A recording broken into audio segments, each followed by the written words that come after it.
Everybody, welcome back to Human Joe Klemczewski with Jeff Stucke. We are in our second episode on the love topic, and Jeff and I were just talking off camera all about his love life.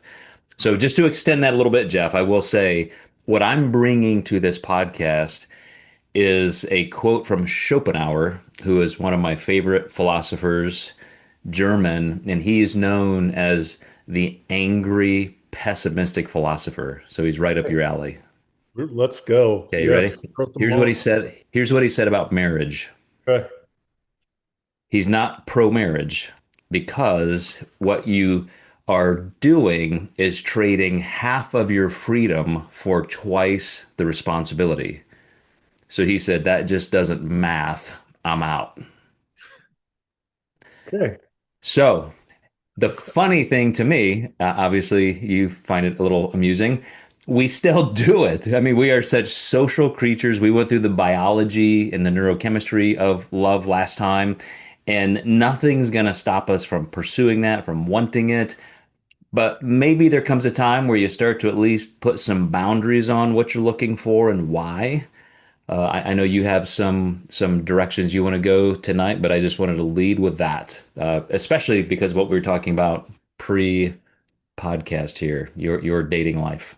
Is that a reflection of your philosophy on marriage? Yeah, or Well, is I that mean, as you know, there were some ups and downs, and you kind of find your way. And I feel like pros and cons, but there is an advantage to growing up together. So Tracy and I met at 19 and 20, and I mean, you think you know it all then, but looking back, like, wow, how could I even do anything, survive on my own, let alone start a family? But yeah, there is some advantage of truly growing up together, and I think in the meshing of two lives, when you share that much history, I think, just based on my experience, if you can navigate those tough times and you can grow emotionally as an individual, as you can grow relationally together, and you're pursuing all of the things you want to do in life, the individuation parts. I mean, I don't know. I think that sounds better to me than if I was 50 or 60 years old and starting to date all over again. like me? Oh, yes. Yes, I forgot. What a lovely segue into my sad, pathetic life. Or So you tell me, you are the expert on that side of the table. I don't know if I'm the expert or not. I would say, would I love to have, 40 years of history with a person that every day you chose me and I chose you and we got here together. There's only one way to do that, and that's by doing it. And I do the longevity of that, the shared experience of that, whether we're aware of it consciously or subconsciously, but waking up every day and saying, I choose you, I choose us. That's something. And I think you would vouch for this. Like, if you can get through those hard times, it absolutely is worth getting through those hard times and having that shared history and looking at your children and now your grandchildren and just being able to, you know, do that with the person that you created these lives with. Man, that's a pretty fucking cool payoff. I mean, it just, And I think of that more often now, Jeff, than I have because our final two of four children moved out a couple years ago. And there is 100% truth in the U curve of happiness. How you start out young and dumb and happy in your 20s, and then until about 45 to 50, you just keep plummeting into less contentment. And then when you get over 50 and towards 60, you become the happiest in your life. And I think because most people traditionally have had children, that statistically that holds true, that it's just because of the life sucking hardship of having children. All the great things there. I love my four kids. I have four grandkids, but holy shit, is it trauma almost on a daily basis on some level. And then just the daily disconnecting, not connecting, anything that is creating friction in your relationship tends to get magnified because you just don't have time to resolve it, And so those 25 years rearing children, it's a challenge. I mean, it's brutal. It's a blood sport. And so now seeing somebody that I fell in love with at 19, and we've lived far more of our lives together now than pre that time. Yeah, it's almost like starting over and rebuilding lives together. And I do think a compounding factor in that is the over elevation of the importance of children. And I'm not saying that they're not important. They're lovely. I have three of them. I love them. But when the fuck did they start driving them to school? Hmm. Like I just got sent out to the bus stop in whatever fucking weather. Like, good luck to you. Maybe we'll see you tonight. Maybe we won't. I mean, it just, and I do think that that is and the number one problem with parenting in our current circumstances is overparenting. Like the children just fucking, they're in travel this at 6 years old and honor child. It just is like, come on, man. I mean, they're kids, they're cool. And I do think that there has been a switch where the co-parenting has superseded the husband-wife relationship. And I do think that that comes at a monumental cost. And 100%. it almost, I'm surprised at the resistance that I get from couples when I have that conversation with them. And, it's almost like, well, now, no, they're the center of our relationship. And if we take them out of the center, what the hell are we going to do? Like, have to deal with each other? And it's like, precisely. But I do think there is a component to which that has really weakened the husband-wife bond and made that particularly more difficult. Just the amount of, I can't believe the amount of money that people spend on their children. Mm, I mean, it just is like, travel this and they're going to like cities and spending hotel, all of I mean, it's like, and I don't know what percentage of them go pro, but I don't think it like mm. correlates any more highly to, I mean, LeBron was LeBron coming out of the womb, not because he played travel basketball. So the funny thing, just last week I was with some friends on a vacation and I recounted this story about people overparenting. And I would wake up, my alarm would wake me up when I'm a freshman in high school or even in middle school. It's dark. I get myself a bowl of Lucky Charms, and then I'm standing out at the bus stop and it's still fucking dark. My parents aren't even awake yet. I mean, I'm literally like they don't even know what's going on. I mean, that's and so again, now you look at me as somebody who's pretty independent and conscientious. Like, well, go figure. I raised myself essentially. So there's a lot of truth to that. And then you throw in what I know you love, which is social media, and the fact that parenting is even part of that. Like at the youngest level, I see my kids who have children presenting their children to the world on social media. And that's a huge part of their familial lives. Like there's identity there. Look how great my children are. I have to create all these experiences, not just for them, but so I can show the world. I mean, I think we are headed for a lot more depth in the types of family problems we're going to see, both in the marriage relationship and just the way the kids are. We're seeing that obviously. And, Joe, one of the things that I find, when a couple's sitting in my office and they're, you know, yelling at each other, and if I can finally get them to like quiet down for just a minute, none of them are interested in building a better relationship. They're both interested in who's right and who's wrong. It's like when I say, well, what if we could build, trust and intimacy and connection? It's like, who fucking cares? Like, who's right and who's wrong? It's like it has devolved into that. And it's like, well, tell me what you guys do to take care of your relationship. What do you do to keep it healthy? And they're like, What do you mean?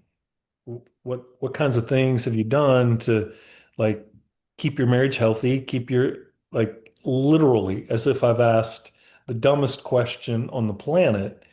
And I do think that that's there obviously in generate previous generations there were things that bound us together that are not there anymore. I mean, you have dual income Mhm. families, you have people that don't have to stay, they have options. It's like they can walk away and that has an upside to it, that no one is stuck, particularly stuck in any sort of situation. But then it also has it's like, well, yeah, I can leave. I can look around. And when you have, I think I posted this on the social media, that I hate the other day about if I'm at dinner with my partner and we're having a fight and she pisses me off, you know, do I have the difficult conversation or do I just pick up my phone and start scrolling on my phone? You know, well, 99 times out of 100, fuck this. I'm just going to start scrolling on my phone. And it's like we have all of these distractions that allow us just to take the easy way out. And obviously, I'm not afraid of divorce. I'm divorced. Some marriages need to end.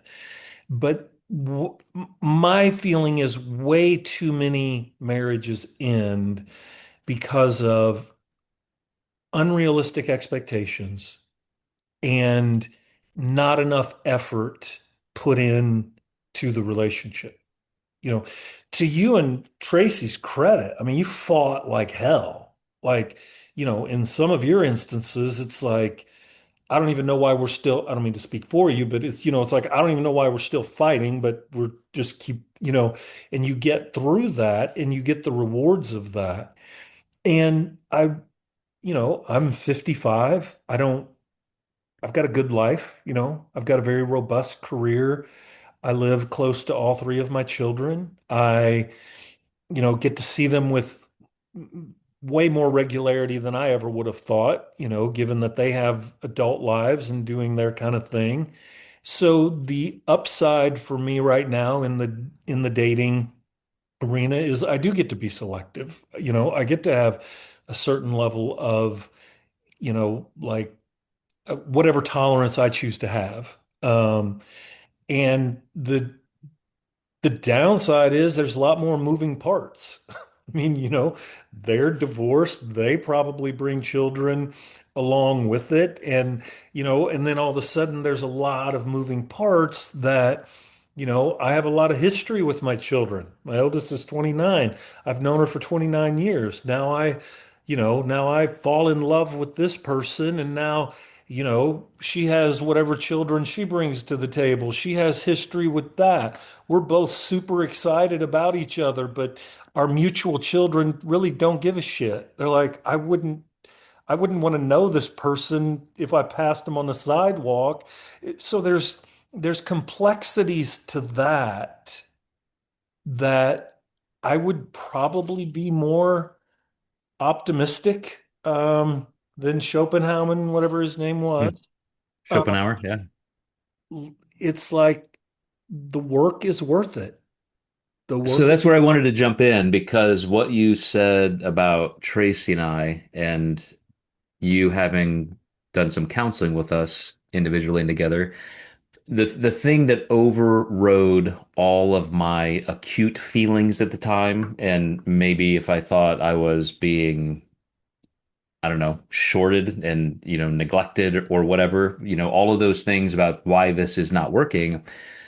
The one thing I could forecast in my mind was what would life be like in 10 years if we divorced? What would life be like in 20 years? And I took into account every single relationship with my children, the lack of seeing them perhaps as you described, you being lucky to be where you are. And I just thought for the gamble of maybe someday being happier, for the gamble of maybe finding somebody else, I'm still going to have these other five relationships. I'm still going to be in communication contact with my ex-spouse if we divorced, my children, and is there a shot here? Like in the Gottman framework, we were not enemies. We weren't contemptuous. We weren't hypercritical of each other. We were just in the throes of that long-term slog of raising children, and things just weren't connecting like we wanted. And so I did. I just said, this is worth it. This is worth the fight. If we end up divorced, we'll do it later. But on a gamble, I think this is worth fighting for. And I made the right choice. And you also did the work. And I think that's the piece that's where I see couples having completely unrealistic expectations. If you're not going to prioritize your relationship, have realistic expectations. If the children are going to be, more important than your marriage, that's going to be reflected in your marriage. If you don't, if you just have this expectation that your partner is just going to fill in the blank or should just know, or it's like, yeah, then you're going to get that out of your relationship. But just like everything else, when you choose to do the hard thing, and I, Jordan Peterson said this before he went crazy. Um, I do like that caveat. Always put that qualifier in there. it's just so sad. He was off to such a good start, and then He is a great clinical therapist if he just stayed there. just yes. But he said you fight 1,000 times so that you don't have to fight anymore. And it's like obviously that's hyperbolic, but yeah, we're gonna keep doing these hard things until we learn how to do these hard things. And the research is more definitive than ever on what makes a healthy relationship. We think about compatibility and like, things in common or even, the notion that opposites attract or any of those kinds of things. And it's like, it's none of that. It's your willingness to and your commitment to repair. When your relationship is in a place of distress, are you willing to commit to repair, making it right for both of you? And it is that simple. It doesn't have a goddamn thing to do with easy. If it were easy, we wouldn't have the divorce rate that we have. But I want this to be the best outcome for both of us. And there's a mutual commitment to that. But, when couples get in this state, it's like, first of all, first thing is the marriage has always sucked. It's always been like this. That's first base is it's just always, I knew the day that and it's like, well, then why the fuck did you go down the aisle? Like suddenly in a fight, everyone knows on the day that they were getting married that they never should have gotten married. I mean, it's just amazing the accuracy that people have about their relationship in distressful moments. And then at that point, nothing has a motherfucking shelf life. We go back as far as we have to go back to come up with some instant to validate my point about why you've always been the piece of shit. And we keep doing that until somebody capitulates. And then we wonder why it's so goddamn miserable.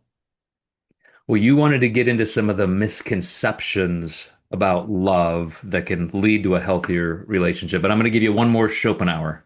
All right, give it to me. I'm going to take a little bit of liberty with this because he was speaking in this context of a certain type of conflict. But I remember when I gave you that quote from Galloway that you want to be emotionally generous with people. You want to be emotionally generous, just as kind and gregarious and bubbly and positive as you can be. Just always default to that. So Schopenhauer said, which is kind of surprising knowing his perspective, with people you're in conflict with, and I love this phrase, he said, be violently agreeable. Violently agreeable. Because as soon as you start saying, well, no, no, no, no, yeah, you got that wrong, or what are you talking about? That's not how that went, or you always, or this, be violently agreeable and see how fast you disarm that other person, how quickly they want to come to your side to reciprocate agreeability. I just thought that was an amazing quote. Um, does seem to go against his norm. It does, yes, yeah. Being the pessimistic philosopher, uh, Wait, what? on that point, he was having a good day. He came up with that one on a happy moment. Yeah, I would give this caveat to that. You're not being agreeable. Stop it. It's a caveat. It's a Okay. nuance. Um, I think it's in the sense that I want to understand you and you have the right to feel that way. I, you, I always explain it this way. I don't know if it's useful or not, but you can tell me. It's like if my 5-year-old brings me a drawing, right? And I say, that's a piece of shit. Like, that's horrible. You should throw that away. And I ask people the question, so is that validating or invalidating? And everybody says 100% of the time it's invalidating. If the child comes to me and I'm like, oh my God, that's the best picture ever, is that validating or invalidating? Everyone says validating. It's like, no, both are invalidating in that you're telling your child how they should feel about their picture. To validate your child, you say, tell me about your picture. And then you intently listen to them describe what they drew, what they like about the picture, what they wish they would have done differently, any of those kinds of things. Because if I say to my son or my daughter, that is so wonderful, guess what? They don't draw anymore. But if I'm interested in it and I ask them to tell me about it and they share more of their perspective, what the fuck are you looking around for? I'm just like Schopenhauer's wrong on that one. That one's not working Oh now. no, I think the essence of it. I think is great. It's I just do what you mean. And that's a great example. I love what you just said there, especially the listening and asking questions. You're almost motivationally interviewing a 5-year-old. That's a great caveat. well, and I just and do that violently. And Mm. the only reason that I make that distinction is because oftentimes it's like oftentimes, and men are particularly guilty of this, of just agreeing to get them to shut up. And it's Yes, that is the wrong thing to do, obviously. like, so I'm just, that's the only Yeah. differentiator that I would make is like, I genuinely want to understand your perspective. And so with that little parenthetical added to his descriptor, we will continue to refer to it as violently agreeable because I And mean, that's just a fabulous it phrase. is. That's why I like it so much. It's like, I'll tape this back together. And that's a good segue to one of your points of just making sure that we don't have misconceptions, and that is love as a transaction. Because there is a little bit of a nuance there too, at least semantically, because I'm very fond of at least describing the framework of the commodity theory of love just as a broad framework. It's not how relationships work exclusively, but I know what you're saying when you say love is not transactional, and I want you to explain that for our listeners, and then I'll throw in my little deviation. the example that I use to describe that is, if I buy my wife flowers, right? And I buy my wife flowers with an expectation that she responds a certain way. Oh, I'm gonna buy my wife flowers and I'm gonna give her these flowers and she's gonna think that I'm the most wonderful person. And so I'm gonna give so that I get. Versus a scenario where if I bought my wife flowers and I brought them home to her, and she's like, you know what? Our neighbor Betty had a horrible day today and she is just devastated. And these flowers would just cheer her up so much. How would I respond in that moment? Like, Mm. bitch, you're not giving her those flowers. I didn't, versus if that's what she wants to do to give those flowers, there was no expectation there. It was not that transaction that I give this so I get this. That's a, that's a tough one to give love without expectation and that I'm going to get this in return. That's vulnerability and it kind of sucks. And like, I'm going to call a timeout for a second, and okay, everybody else go get some coffee for a couple minutes. This is just between you and me, Jeff. So I'm the resource officer at a regional food bank as just kind of a hobby transition right now, which I'm loving very much. It is a literal full-time job in leadership, and I'm freaking loving it, learning a whole new world. I got to meet a journalist who worked for the BBC. He is Indian English by ancestry Indian, grew up in England. Then he worked for the BBC, traveling all over war zones, speaking to people for 30 years. Then he took a position as the National Communication Director for Feeding America, which is headquartered very near you in downtown Chicago. And he has this new business where he does storytelling consulting. And I got to meet him at this conference, and now he's coming to our regional food bank to work with our staff and make sure that we understand the appropriate power of storytelling. And I just want to tell you, Jeff, after 30 years of being a therapist, I can tell how much you have absorbed all of the things you've learned from your clients and from life that you bring to your clients. And I think that's one of the best things that makes you an incredible therapist.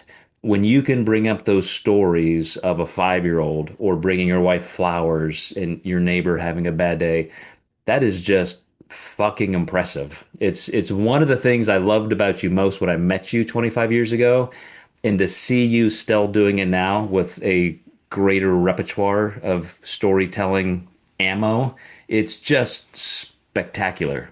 well, thank you. Why did Okay, you dismiss everybody else? time out over. Time out. Everybody come back in now. I just had to bring that up because I just like you just like went from story to story to story, and I'm like, this is what makes it stick. This is good stuff. Well, thank you very much. So where were we? Yeah. The commodity theory of love, not transactional. Here's where I'll go now with my own little nuance. Okay. What I love about the commodity theory of love is you do have two responsible, autonomous people who have choices. They can leave, they can choose to be miserable towards you or happy with you. You have all those moving parts that create a dynamic relationship. And if you ever forget that other person has an entire heart and mind full of incentives and pros and cons, and you're not feeding their tank, so to speak, to make them want to be with you. I mean, there's an entire field of psychology called the psychology of persuasion. It's not transactional, it's just socially responsible for me to say to my spouse, I want to be the person you're attracted to. I want to be the person you want to be with. And so that means I have to proactively do those things. And so that does bring a commodity balance or transactional meter to it.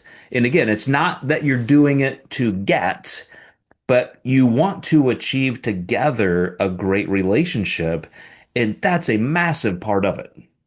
Agreed. Like agreed. And you're right. It is a nuance thing, and it's like there's a thin margin there between, just giving freely to the relationship versus keeping score versus am I being taken advantage of? It's like there's a lot of complexity in that, but when you're freely giving to the relationship without keeping score, not feeling taken advantage of. It's like you're exactly right. Then it is the, you reap what you sow, or it just stall, the whole is greater than the sum of the parts, and which is particularly true of marriage when marriage is functioning at an optimal level. I think one of the hardest things for people in general to do in situations like this, where we're saying there are nuances and there are thin margins and you got to keep these things in balance. We understand four dimensions of a dozen or more that may exist. And the fourth one that we can't necessarily measure physically is time. And you have all these infinite perspectives, and if this, then what, and how these things may play out, and our minds are constantly spinning, and these thoughts are erupting in our brains. And when somebody falls on something where they think, okay, I found the answer, this is the psychological framework, or this is the author that has the single key, and if I just do this, my marriage will be perfect. It just won't. It's a fluidity of almost metaphysics that you're just watching and participating in and managing. And for you to understand as many of those moving parts as you can, different psychological frameworks and theories and understanding, as we've always gone through the biology, the psychology and the sociology of relationships and life. Again, it's so infinite you can't possibly ever think, oh yeah, I got it all figured out. But you want to know enough of it so you can truly understand and hopefully be humbled by how difficult it is. Right? I mean, yes. That's the interesting, the Dunning-Kruger effect has always been so interesting because the people that talk the loudest are the people who Know the least. least, because the people who know the most are so overwhelmed by what they still don't know that they're less inclined to offer their opinion because there's so much more that I don't know that I'm afraid of even uttering what I do know because of how insufficient it is. And you're exactly right. When we start to understand the complexity of that, whatever it is in this domain, the relationship, it does exactly that. It does bring a humility about it. And it's in that humility that so many wonderful things can come to life. And I think that moment, Jeff, is what people describe as enlightenment. So we had the Enlightenment era in the 15th, 16th, 17th century. And as a collective species, we had enough people doing this in a sociological way. We had the printing press, we had universities, so it could spread. That took our species in a quantum leap forward, and half of us still will never get there. We just won't. You're going to run across people that you can have all kinds of conversations with, hoping they're going to understand, and they're just not there. But I feel like in a very enlightenment, born again kind of way, when somebody does realize, wow, it's not about being right or wrong, and it's not about keeping score. I'm just fucking lucky to be in the game, and I better figure this out from that stand back and absorb it and learn perspective instead of try to be overbearing and win, which is another one of your points, that a misconception of love is that you have a set of problems and the goal is to fix them and then you'll be fine. It may be that you've decided to seek therapy or something, but man, if we just have this problem, this problem, this problem solved, then we'll be good and it'll be bliss. So, how do you get people on the right track from that regard? well, what I tell people is that, when you come into my office, you think you have content problems, which are all of the things that we disagree on. And there's two parts of communication, content and process. You don't have a content problem, you have a process problem. And because you're putting emotionally valuable content into a broken process, then you're creating polarization, defensiveness, reactivity, all of these kinds of things. If I can get you to focus on the process, how you communicate with each other, how you respond to each other, then as we put content into that healthy process, rather than it polarizing and putting more stress on the relationship, it actually starts to pull you together and create trust and intimacy and vulnerability and all of the beautiful and wonderful things. I do particularly like the description of marriage in the Old Testament. I mean, Genesis is a beautiful poem if you just leave it as a poem, and for this reason, a man will leave his mother and father and cling to his wife. The two shall become one flesh, and they shall be naked and unashamed, which I think is just a beautiful allusion to one, the intimacy and connection of the marital relationship is intended to replicate the intimacy and connection of the womb. That's really what it's intended to do. Naked and ashamed.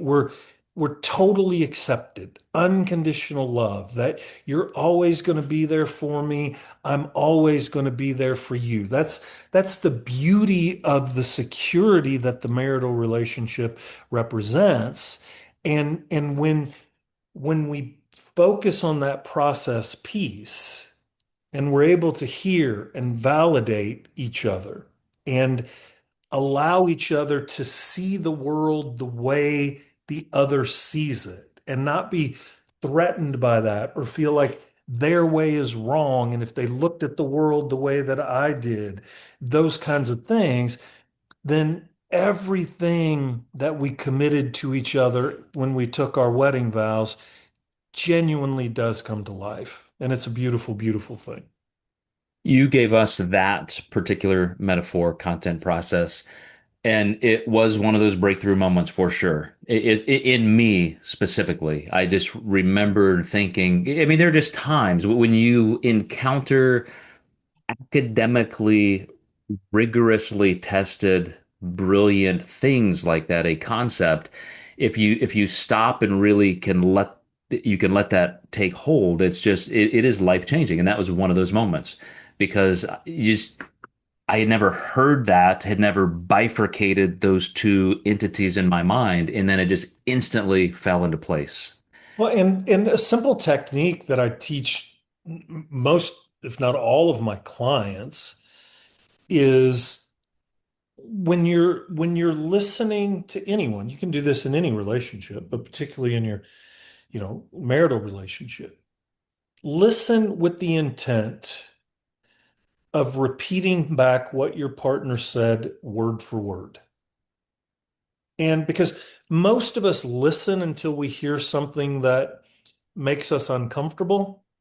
And then we abandon our partner in that moment, and then we start building our defense. We're not even present in the conversation anymore.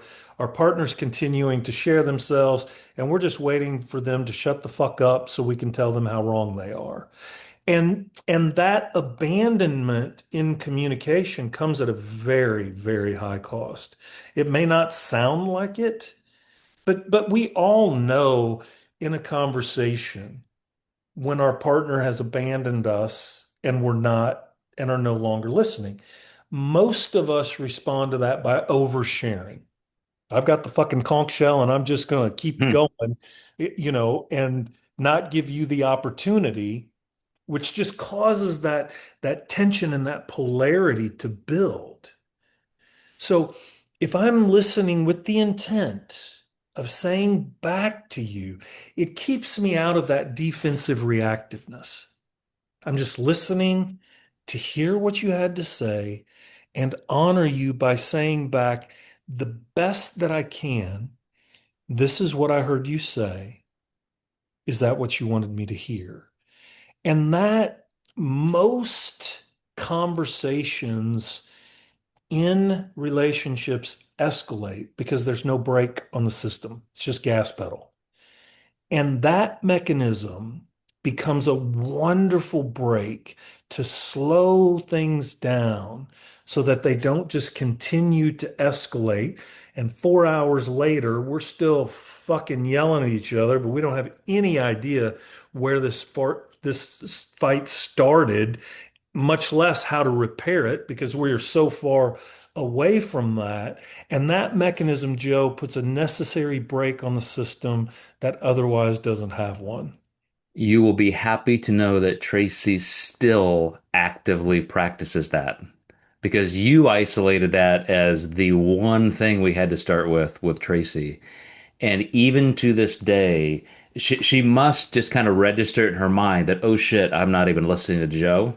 And like she figures it out, and then she will physically turn toward me, come closer, and just lock eyes and talk until we're done, and then she'll, then we move away. I mean, but I mean that's a and to me, because I'm consciously aware she's doing it, it's not only a break, because I'm not even talking about conflict. I'm just talking about general conversation. It's like, wow, that's really endearing. Like she's literally drawing on 10 years ago of therapy, knowing this helped our relationship, and this is the skill she wants to take with her. Yes. So I'm gonna Yes. I'm gonna I'm gonna tell you one thing that we had a fight, and I want to spend our last couple minutes on conflict because that was your last point you had in the Okay. notes. And it's funny because it is so trivial because now we don't have anything really to fight about. Kids are gone and we paid for therapy and we're good, right? Here's what's funny. We were getting things ready for it must have been stockings at Christmas stockings for the grandkids. And I usually do that. I'm buying all the candy and this and that, and I'm doing the stockings. Well, this year Tracy did it.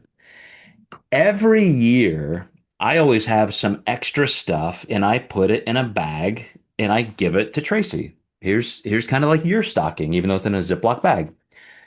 So, she's nibbling on this chocolate for the next 3 months. It's a nice story. Yeah, no, no. Just I yeah. there's no felt box or crystal. It's a Ziploc bag full of Reese's. So this year she does it and I don't get a bag. But there was a little baggie on the kitchen counter. And so I thought, oh, that's what, she left those for me. So I ate them. She lost her fucking mind because those were for Truett, our grandson.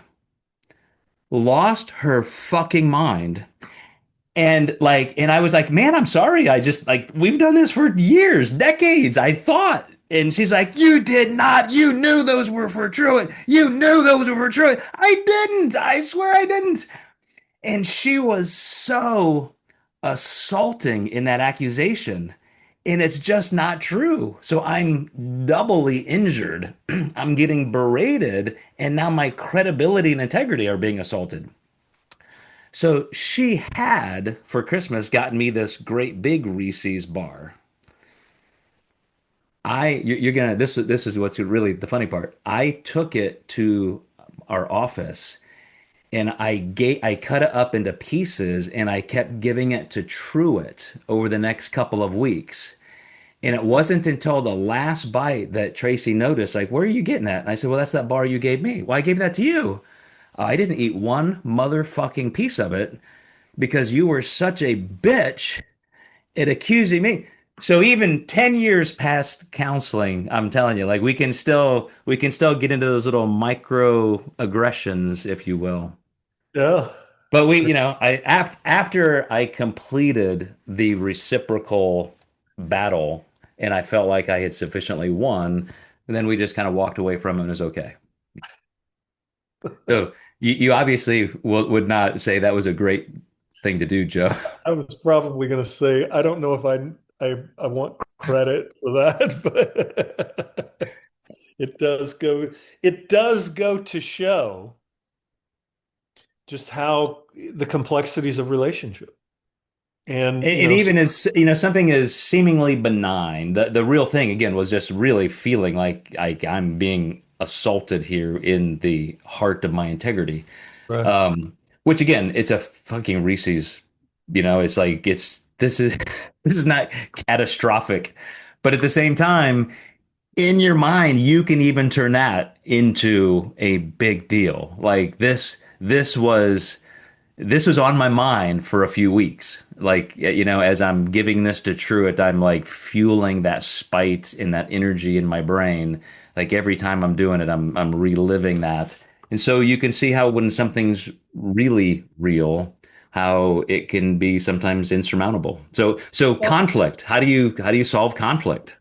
so let's use that one, and I understand that I understand your intent of sharing that, and I don't want to get too carried away with it.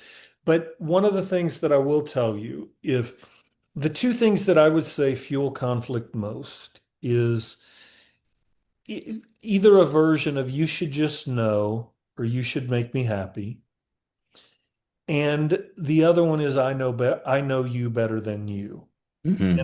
I'm not throwing Tracy under the bus because I know that was one off because I know you guys have a wonderful relationship. But it's that sense of like, no, I know what you really did, and I know better than you know. And I'll tell you, Joe, getting couples out of that habit of two parts of that. Number one is thinking I know you better than you know you. That's just, I mean, frankly, that's just narcissistic thinking. I mean, it just is. I know you better than you know you. And then kind of the symptom of that, Joe, is that people stop learning about each other. We change so much every day. It's like interesting listening to you talk about this new role that you're in and just, it's almost like total neuroplasticity and you're just being, fed and imagine if Tracy just like took no interest in, or was just like, well, yeah, it's just a new job, but versus assuming that I knew you this morning when you left, but I don't know you tonight when you get home.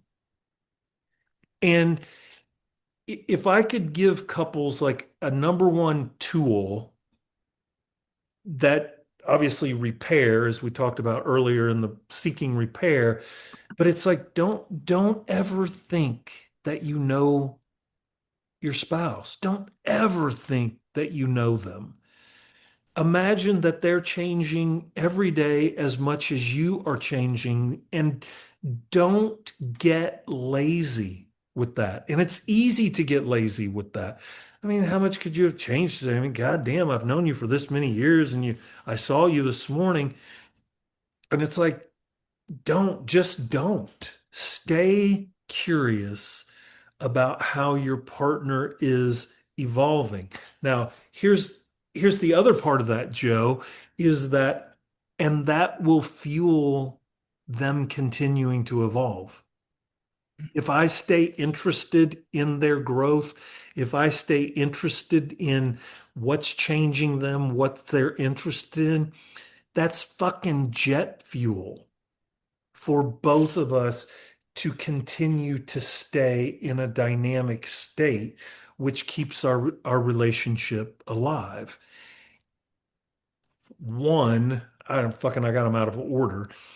Your partner's not responsible for your happiness. Even if they're making you unhappy, they're still not responsible for your happiness. Grow the fuck up and go have a conversation with them. It's it's not that they should know. Like they should just know. Again, that's back to narcissistic thinking. No, they shouldn't. Especially if you stay committed to the proposition that I just gave you, is that your spouse is changing all the time. Don't ever assume that you know who they are. How could they just know? I don't know if everything that you've just said is part of your normal counseling, if that's one of the things you're looking for, but it's amazing. I mean, not assuming you know your partner. And I will say what you said about you knew them this morning, you won't know them when they come back in the door.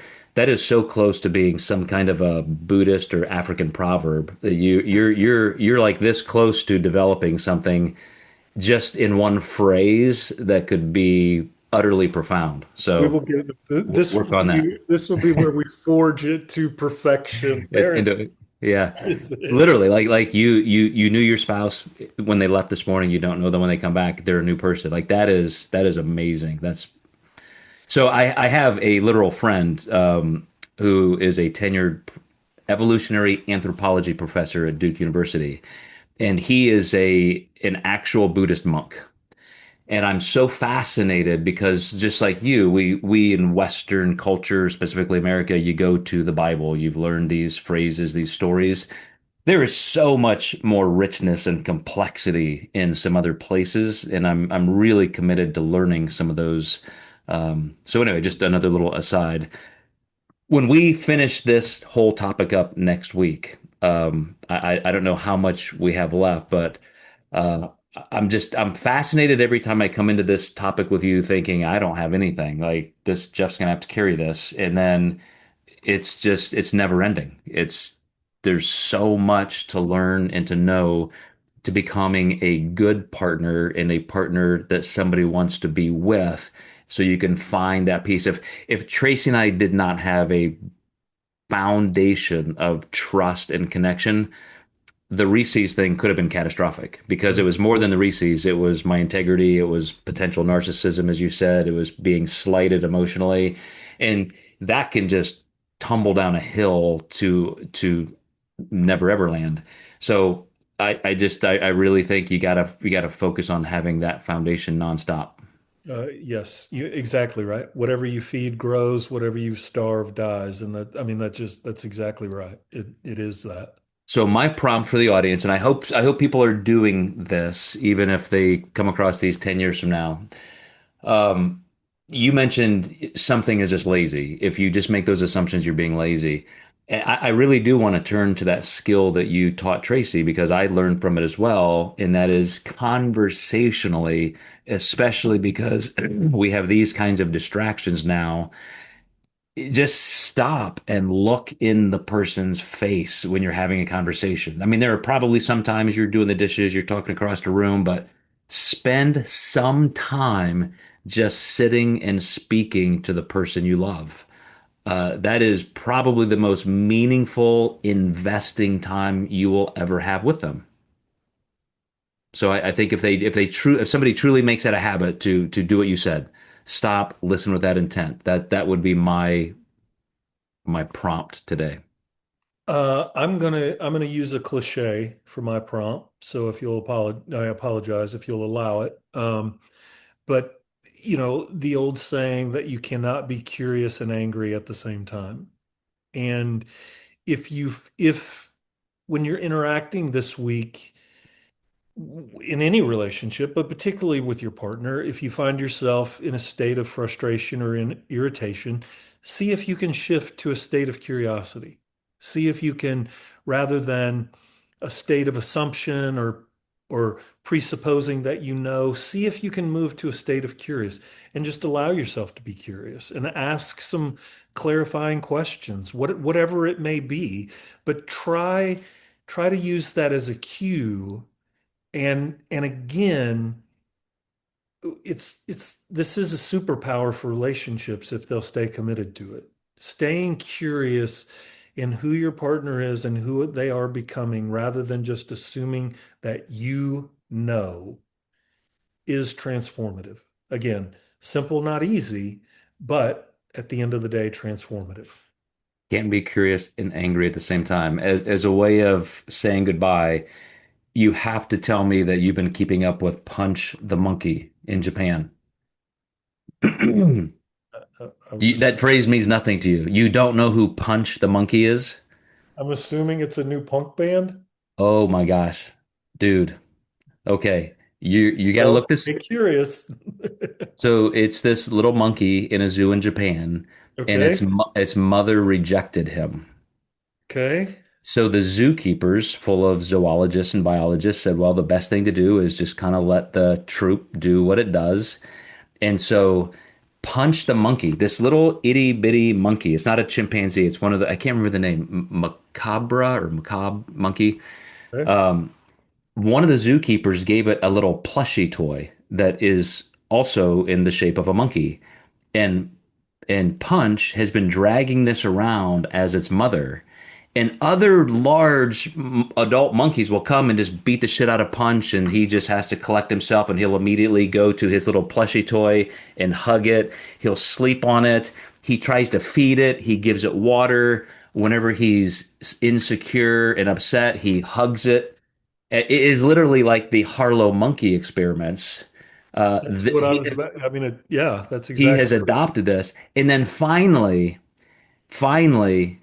well, I'm going to let you the saga. There's some happiness. It's growing. This is a worldwide sensation. You're the only person on well, planet Earth when not I watching put it Punch. in my browser and like all of this stuff rained down. I don't know. There's 109.3 million something. I don't know if I'm supposed to heart that, but I'll join. I just hearted. Oh, Dude, look, see, it like sends these down. I would go adopt Punch right now if Tracy would let me. Like I'm sure a million people would. It is you just watch some of these videos and you're going to I'll be be prepared for next week to be able to discuss. yes, Um, well, okay, I'm on it. there will be some material. Looking forward Jeffrey, to it. excellent conversation. Appreciate it. And I'll see you next week, All right, sounds good, my friend. as well as everybody else. Thank you guys for watching Human.